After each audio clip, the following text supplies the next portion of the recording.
히말라야 아래 작은 네팔 산골에서 소녀는 언제나 그 나라를 바라보며 자랐습니다. 편지 한 장, 작은 송금 하나의 의지에 한국이라는 이름을 꿈처럼 품고 말이죠. 그 아이는 믿었습니다. 그곳에 가면 아버지를 만날 수 있을 거야. 그곳엔 희망이 있을 거야. 그리고 마침내 그는 서울의 찬 겨울 공기를 가르며 한국 땅을 밟았습니다. 하지만 그토록 기다렸던 사람의 표정은 너무나 낯설었습니다. 기억 속 따뜻한 품은 없었고 그가 마주한 건 언어도 감정도 너무나 차가운 세계였죠. 왜 아버지는 변해 있었을까요? 그는 정말 가족을 위한 희생이었을까요?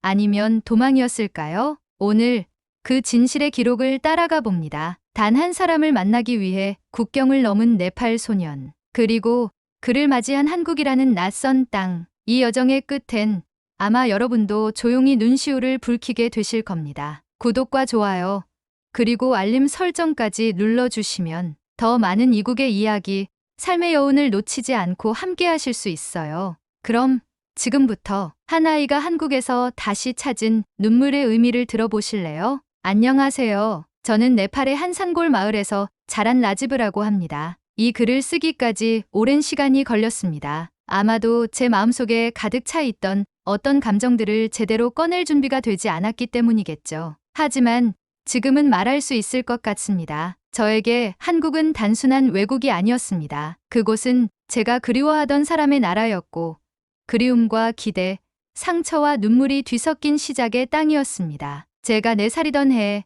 아버지는 한국이라는 곳으로 떠나셨습니다. 당시 가족 형편은 말로 다 설명할 수 없을 만큼 어려웠고 하루 3끼 밥을 먹는 것도 버거울 정도였습니다. 그래서 아버지는 더 넓은 세상, 더 나은 미래를 꿈꾸며 머나먼 나라로 향하셨습니다. 하지만 어린 제게 그런 사정은 중요하지 않았습니다. 제게 아버지는 세상에서 가장 든든하고 따뜻한 존재였고, 그런 아버지가 저를 두고 떠났다는 사실은 어린 마음의 깊은 슬픔으로 남았습니다. 그 이후로 아버지는 한 번도 고향에 돌아오지 않으셨습니다. 어린 시절 저는 매년 생일이면 아버지의 편지를 받았습니다. 편지에는 언제나 똑같은 문장이 적혀 있었죠. 아버지는 널 위해 한국에 있어. 그 말은 저를 지탱해주는 힘이었습니다. 학교에서 돌아와 엄마와 바치를 도우면서도, 밤마다 작고 희미한 램프, 불빛 아래에서 공부하면서도 저는 마음속으로 되뇌었습니다. 언젠가는 아버지를 만나러 한국에 갈 거야. 그렇게 자라면서 저는 한국을 동경하게 되었습니다. 교과서에서 배우는 나라가 아니라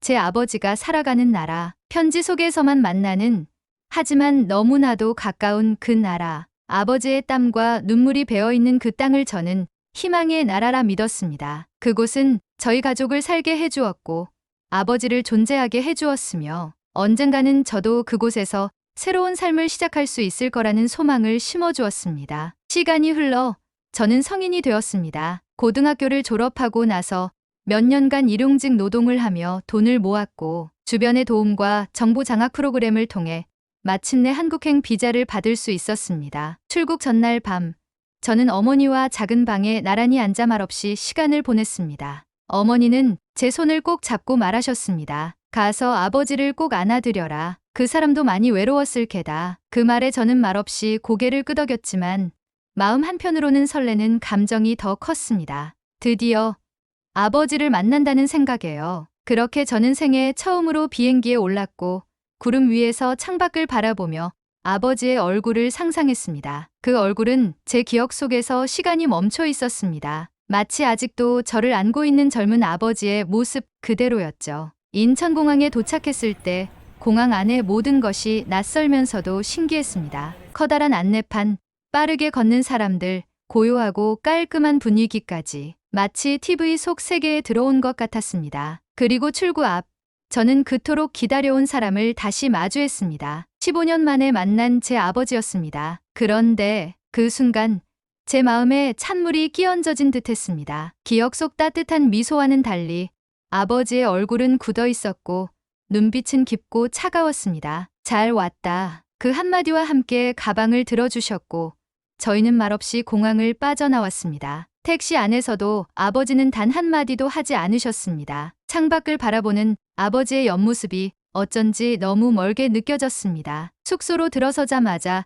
아버지는 제게 말했습니다. 일찍 자. 내일 새벽 5시야. 그 말투에는 따뜻함도 반가움도 없었습니다. 그저 지시하듯 던져진 말이었죠. 저는 그 말에 말없이 고개를 끄덕였고 방 안에 혼자 남겨졌습니다. 작은 방, 낯선 공기, 멀게만 느껴지는 아버지. 모든 것이 제가 상상한 희망의 나라와는 너무 달랐습니다. 그날 밤 저는 오래도록 잠들지 못했습니다. 낯선 천장을 바라보며 스스로에게 물었습니다. 정말 여기서 나는 무엇을 기대했던 걸까? 정말 이곳이 아버지의 나라가 맞는 걸까? 제 인생의 가장 간절했던 꿈이 현실이 되었던 그날, 저는 처음으로 한국이 두렵다고 느꼈습니다. 그리고 아버지도요. 그토록 보고 싶었던 아버지가 그리움 속의 따뜻한 모습이 아니라 무뚝뚝하고 냉정한 현실로 다가온다는 것이 제겐 참아내기 어려운 감정이었습니다. 그 다음 날 새벽 5시 휴대폰 알람이 울리기도 전에 아버지가 문을 두드렸습니다. 일어나, 준비해. 짧은 말투, 건조한 목소리. 저는 말없이 옷을 갈아입고 아버지를 따라 나섰습니다. 그날부터 저의 한국 생활은 본격적으로 시작되었습니다. 아버지가 일하시는 곳은 서울 외곽의 한 건설 현장이었습니다. 고층 아파트 단지가 세워지는 중이었고 새벽부터 거친 목소리와 쇳소리가 공기를 가르고 있었습니다. 처음엔 주변을 둘러보는 것조차 두려웠습니다. 누구 하나 저를 알아봐 주지 않고 아무도 말 한마디 건네지 않는 곳. 저는 그저 아버지를 따라 무거운 장비를 나르고 흙과 콘크리트를 옮기며 하루를 보냈습니다. 명령은 모두 한국어로 내려졌습니다. 어려운 단어는 아니었지만 빠른 속도와 억양에 저는 제대로 알아듣지 못했습니다. 혼란스럽고 당황한 표정을 지을 때마다 동료들은 눈살을 찌푸렸고 어떤 이는 대놓고 한숨을 쉬며 고개를 저었습니다. 에이, 저 애 또 모르네. 그 말이 들릴 때마다 마음 한구석이 쿡쿡 찔렸습니다. 난 여기서도 외국인이구나. 네팔에서도 가난하고 어린 나이라서 소외되기 일쑤였는데 이곳에서도 저는 또다시 투명인간처럼 느껴졌습니다. 퇴근 후 집에 돌아와도 달라지는 것은 없었습니다. 아버지는 저와 많은 대화를 나누려 하지 않으셨고 단지 밥을 차려주시고는 말없이 텔레비전을 켜곤 하셨습니다. 가끔 제가 말을 걸면 짧게 대답하거나 내일도 일찍 일어나야 하니까 쉬어라 하고는 다시 조용해지셨습니다. 같은 공간에 살고 있었지만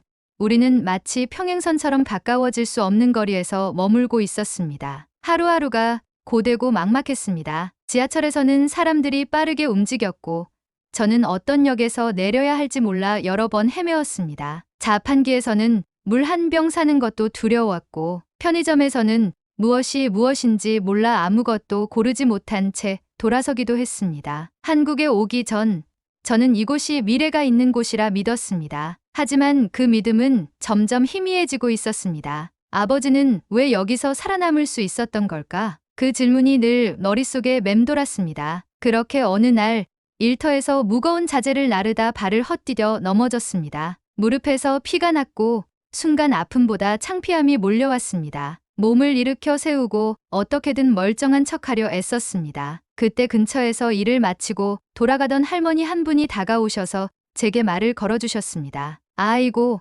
괜찮나? 이거 좀 먹어봐. 작은 봉지에 쪄낸 고구마가 들어있었고 따뜻한 손길이 느껴졌습니다. 저는 잠시 망설이다가 조심스럽게 한국어로 말했습니다. 감사합니다. 제 입에서 처음으로 나온 한국어였습니다. 단 한마디, 그 두 글자. 하지만 그 말을 들은 할머니는 환하게 웃으시며 고개를 끄덕이셨습니다. 그래, 말도 곧잘하네. 다 괜찮아질 거야. 그 순간 제 마음속 어딘가가 녹아내리는 듯했습니다. 얼어붙은 마음이 따뜻한 햇살에 서서히 녹아드는 느낌이었죠. 그날 이후 저는 집에 돌아오자마자 작은 수첩을 꺼냈습니다. 거기에 감사합니다라는 단어를 적고 그 아래 괜찮아요, 죄송합니다, 안녕하세요를 써내려갔습니다. 그리고 그날부터 틈만 나면 저는 그 단어들을 반복해서 중얼거렸습니다. 말이 트이기 시작하자 사람들의 표정도 조금씩 달라졌습니다. 며칠 뒤엔 편의점에서 라면을 사면서 이거 계산해주세요 라고 말했더니 직원이 살짝 웃어주었습니다. 그 작은 미소가 저에게는 큰 위로였습니다. 지하철에서도 안내방송이 들릴 때마다 의미를 곱씹으며 단어를 외우기 시작했습니다. 제가 한 걸음씩 한국이라는 나라에 스며들고 있다는 실감이 들기 시작했습니다. 하지만 아버지와의 거리는 여전히 멀었습니다. 저는 가끔 아버지의 뒷모습을 보며 생각했습니다. 저분은 어떤 마음으로 15년을 여기서 버티셨을까? 그 오랜 시간 동안 무슨 생각을 하셨을까? 아버지는 여전히 감정을 쉽게 드러내지 않으셨고, 저는 여전히 조심스럽기만 했습니다. 우리는 서로를 그리워했지만 그 긴 시간의 공백이 대화를 가로막고 있었습니다. 그러던 어느 날, 저는 용기를 내어 아버지에게 물었습니다. 아버지, 저 이곳에서 뭘 할 수 있을까요? 아버지는 잠시 뜸을 들이쉬더니 낮은 목소리로 말씀하셨습니다. 일단 버텨야지. 버텨야 뭔가가 보인다. 그 말이 그날따라 이상하게 가슴에 와닿았습니다. 버티는 것.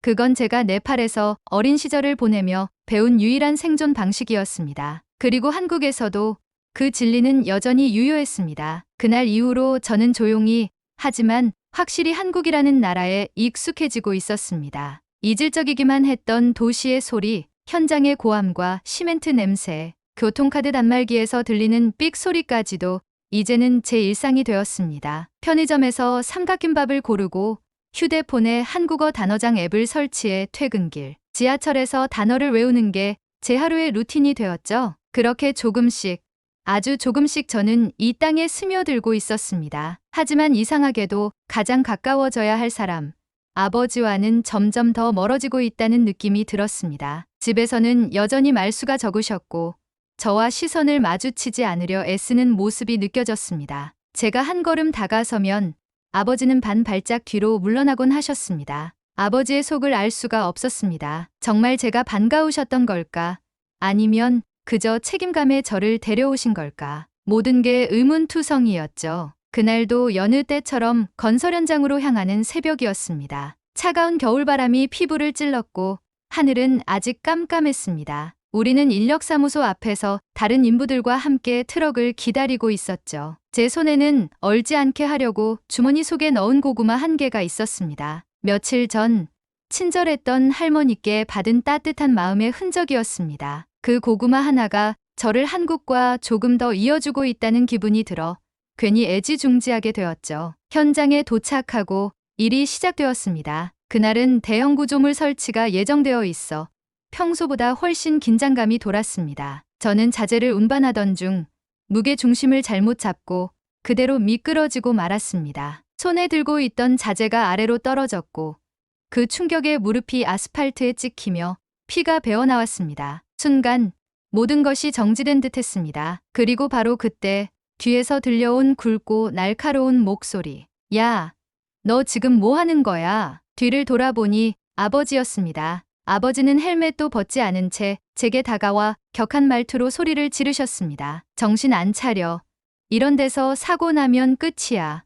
여기가 어디라고 장난을 쳐. 그 소리에 주변 동료들의 시선이 모두 저에게 쏠렸습니다. 창피함과 억울함, 그리고 참아왔던 감정이 한꺼번에 북받쳤습니다. 저는 자리에서 일어나며 말했습니다. 전 여기 장난치러 온 거 아니에요. 저도 열심히 하려고 노력했어요. 근데 아버지는 왜 한 번도 저한테 괜찮냐고 물어보지 않으셨어요? 순간 아버지의 눈이 잠깐 흔들렸습니다. 하지만 곧 다시 굳은 얼굴로 말하셨습니다. 여기는 그런 거 따질 여유 없어. 여긴 내가 상상하던 그런 한국 아니야. 왜 굳이 여기까지 와서 이런 고생을 해? 그 말에 저는 더는 참지 못하고 외쳤습니다. 전 아버지처럼 살고 싶지 않았어요. 아버지는 우리를 위해 한국에 왔다고 했지만 솔직히 그냥 도망치고 싶었던 거 아닌가요? 순간 아버지의 표정이 굳어졌습니다. 그렇게 우리는 서로를 바라보며 아무 말도 하지 못했습니다. 주변은 다시 일상으로 돌아갔지만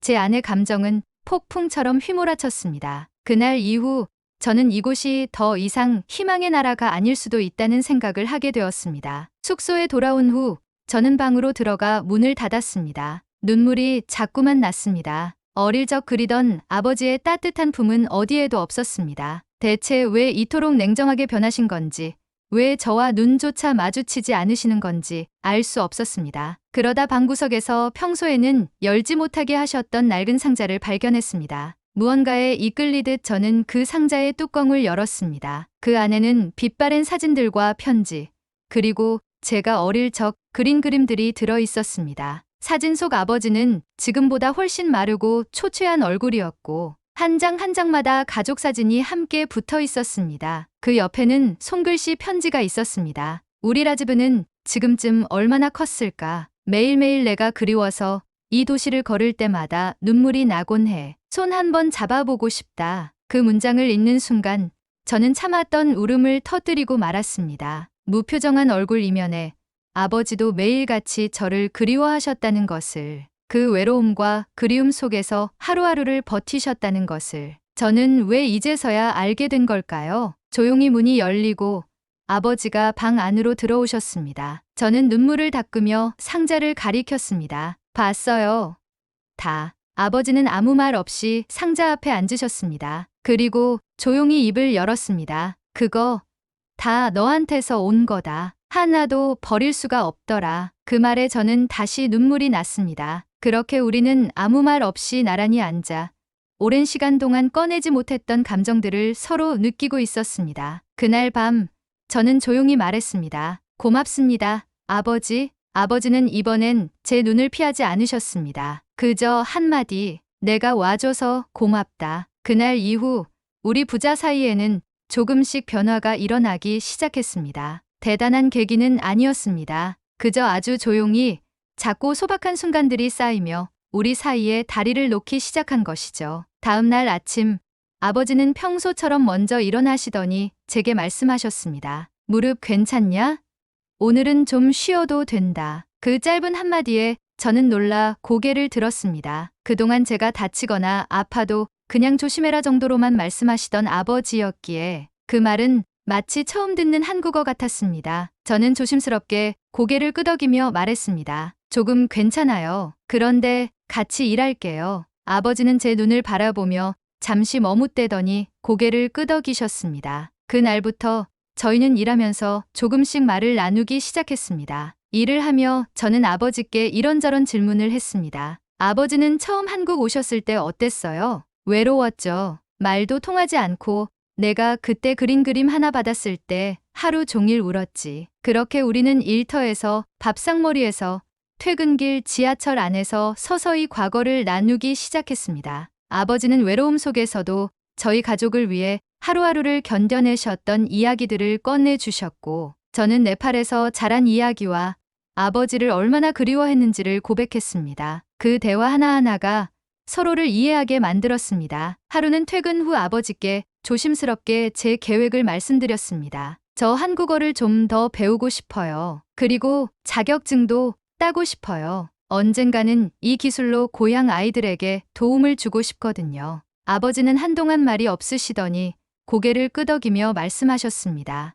좋다. 내가 도와줄게. 나도 너랑 같이 공부해볼까? 그 말이 얼마나 기뻤는지 모릅니다. 그날 밤 우리는 함께 중고로 구한 문제집을 펴고 낱말 하나씩 읽으며 웃었습니다. 아버지는 모르는 단어가 나오면 휴대폰 사전을 꺼내 설명해 주셨고 저는 그 뜻을 네팔어로 적어두며 외웠습니다. 그 시간이 참 따뜻했습니다. 어릴 적 한 번도 함께 공부해 본 적 없던 아버지와 나란히 앉아 그렇게 책장을 넘기고 있다는 사실만으로도요. 그때부터 저는 새로운 꿈을 품기 시작했습니다. 고향의 아이들에게 한국어를 가르쳐주는 유튜브 채널을 운영해보자는 것이었습니다. 조금 서툴고 발음이 완벽하진 않았지만 네팔어 자막과 함께 기초 한국어 표현을 설명하는 영상들을 올리기 시작했습니다. 생각보다 많은 아이들과 부모님들이 댓글을 달아 응원해 주셨고 점점 채널은 자리를 잡아갔습니다. 아버지는 매일 밤 제 영상의 조회수를 확인하며 말씀하셨습니다. 오늘은 20명이나 더 봤네.